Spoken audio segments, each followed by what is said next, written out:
this video, we're going to look at all things to do with preparing your catalog or price list to load it into Buildxact.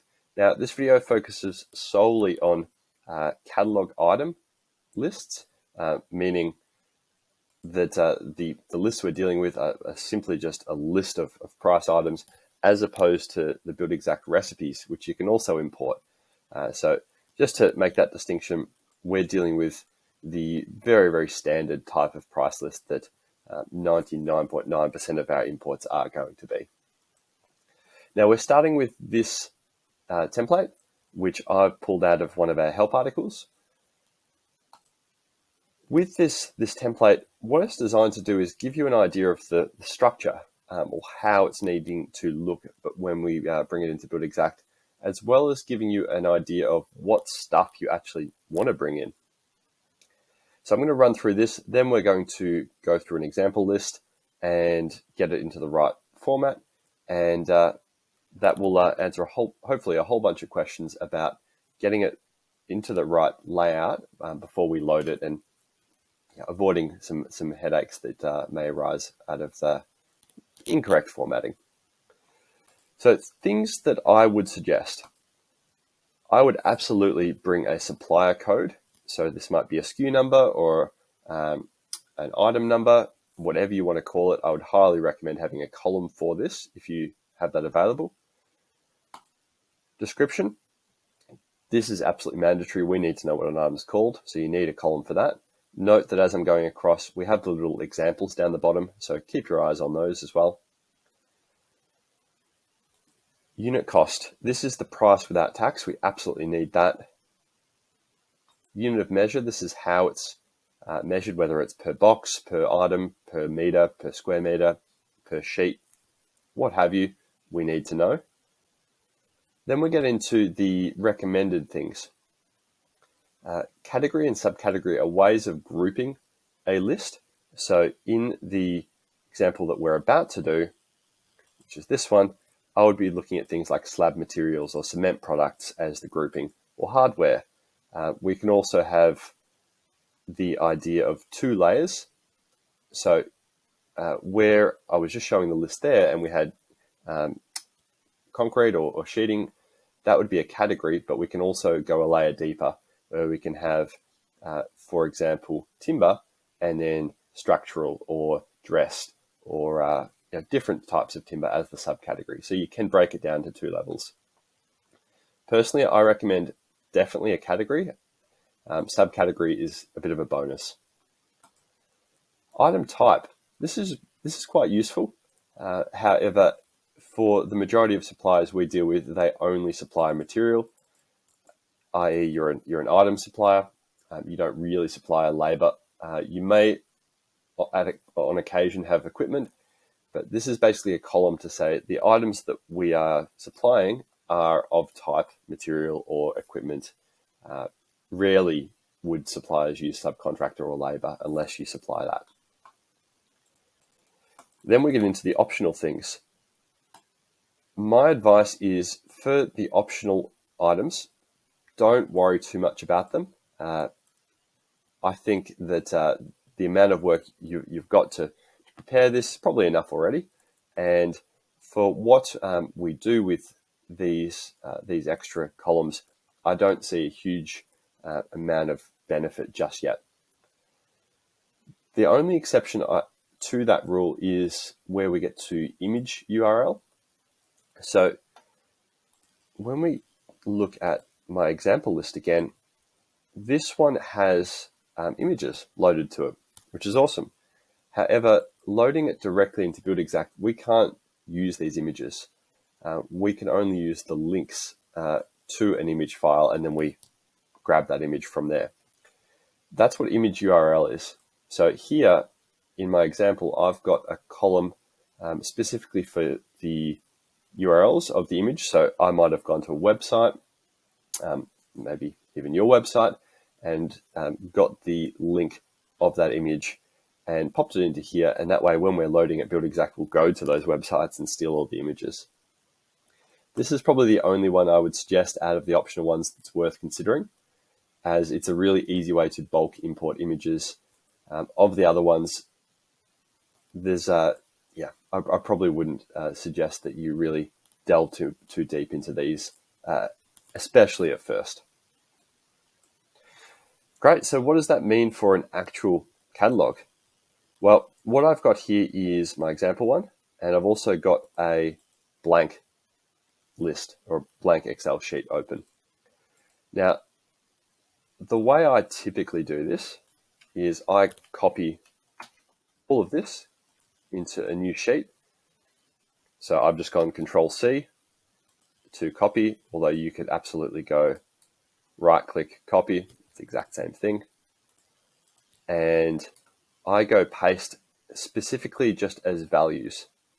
The reason I do this is if you've got any formulas, this gets rid of it. If you've got any fancy formatting, this gets rid of it.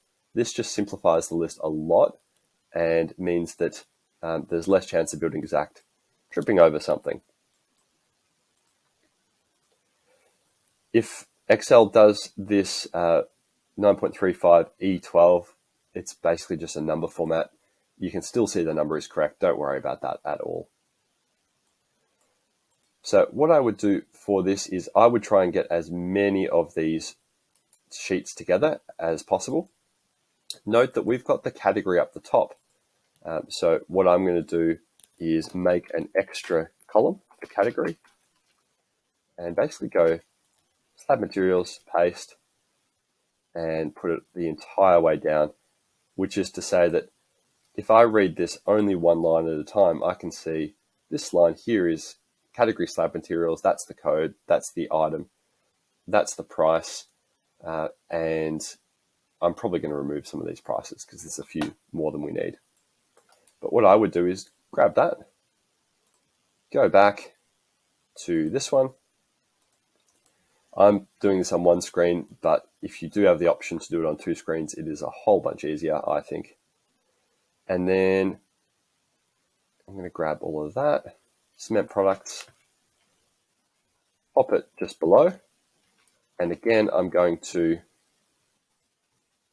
do that again. I should have done the correct thing of going values. Beautiful.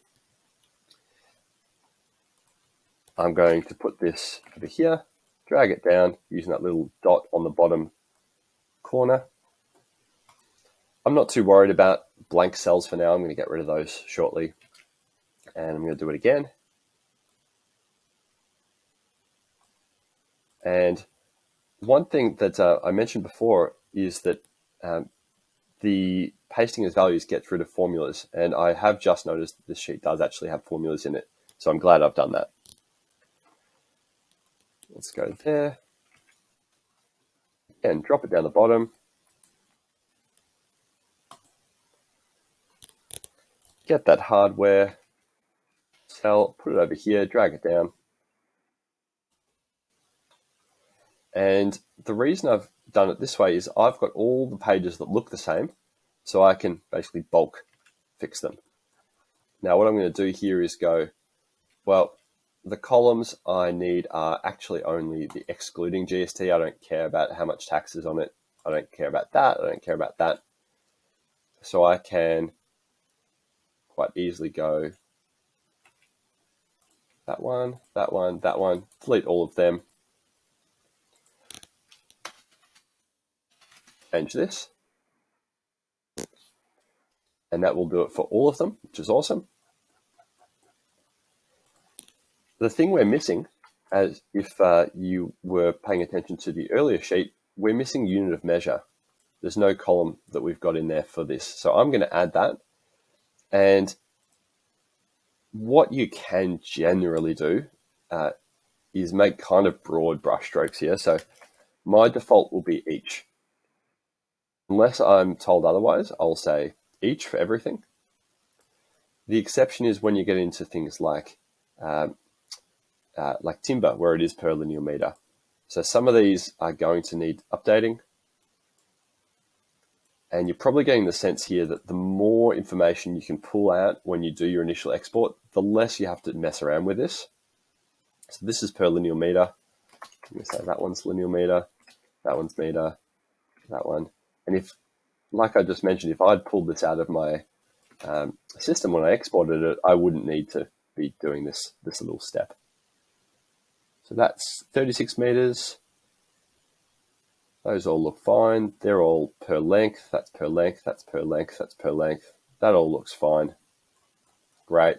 Happy with that. Beautiful. What I'm then going to do is, now that is kind of sort this list out, and there's a number of ways to do this. You can manually go and delete it. I try and be a bit more clever about this. I go and number them all, which is to give it an order. And I just double click that dot, which basically expanded all that counting right to the end. And then I go and basically look for blank cells. So I will go filter all of this A to Z, which means that it puts everything alphabetical and leaves all of these blank things at the end, which is nice. I can just go delete all of those. Then I will sort again by this, smallest to largest, which basically puts it back in order. And all that's really done is sort it alphabetical to remove all the items at the bottom, sort it back into this order, which puts it back into the original order minus all the blank cells.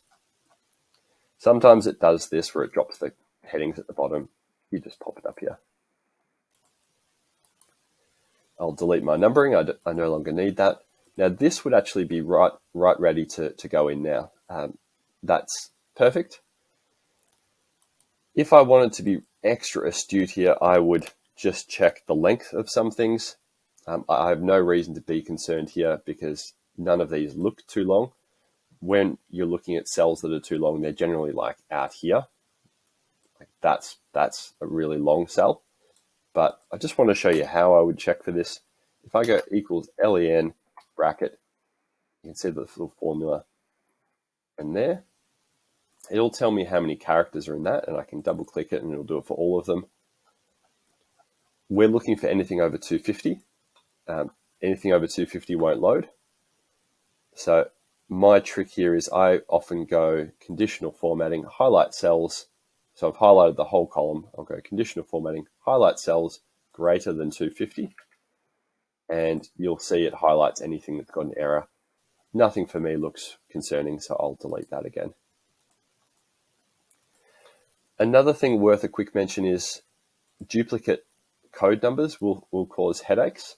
So I sometimes do the same thing for the code column, just to say highlight cells where they have a duplicate value. And you can see that's actually highlighted to me that I forgot to remove all the headings. Get rid of that, and there we go. And actually, I do have an example to show here because these two are the same. For whatever reason, these two are in the list twice. That would cause a bit of a headache for the loading process. It would show you that error, but I'm going to delete that just so I don't have a double up. Now, I'm going to go back to my example for one final point, and that is, what do I do about this with the images? And simply put, I'm going to copy all of this, pop it into a new thing, pasting the values only. That will get rid of all of the images. And the way this has been formatted is quite, well, will need a bit of work. It's quite unusual. So what I'm going to do is go, to here, use this as the category. This is the description, and it's just a matter of putting it into the right format. So that's the item number. We've got two different item numbers.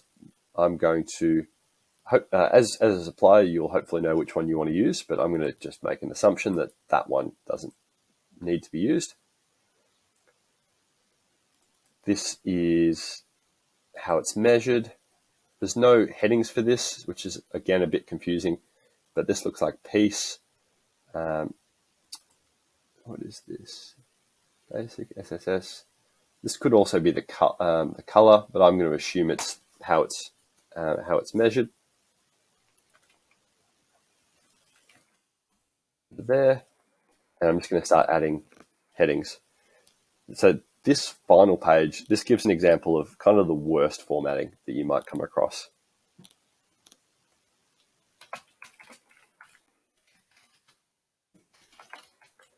If you are looking through this and going, wow, this is a bit of a headache,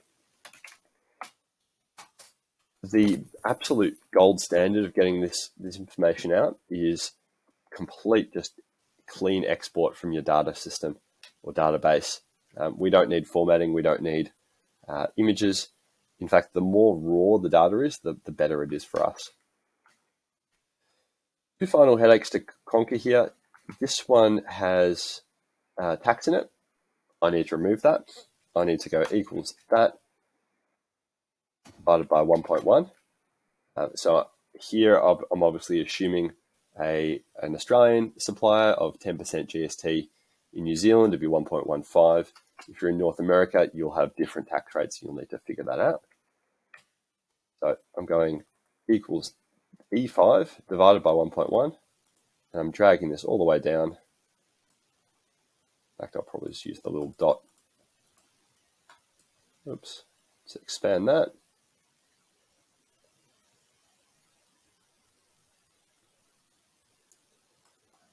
Awesome.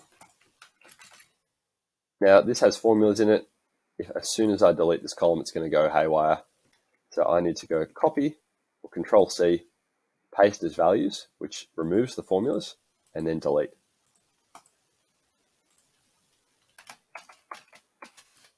And lucky last, I need to go and pull these down so that they sit next to the row.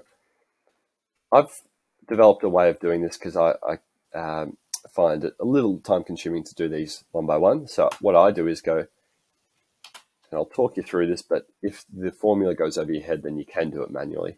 I go if that,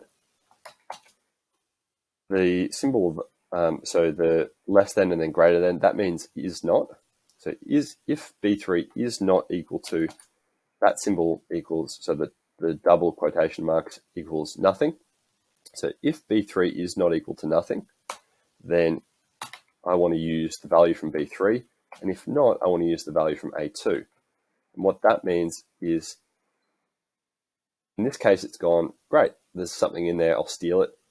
If I get to this one, it's checked this cell, drag that over.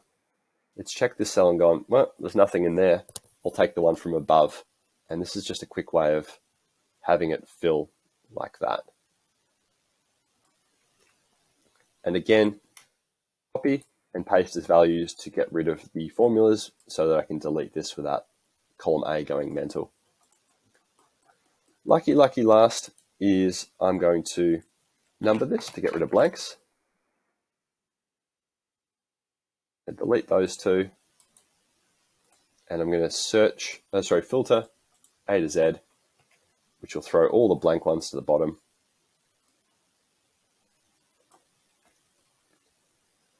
Off they go.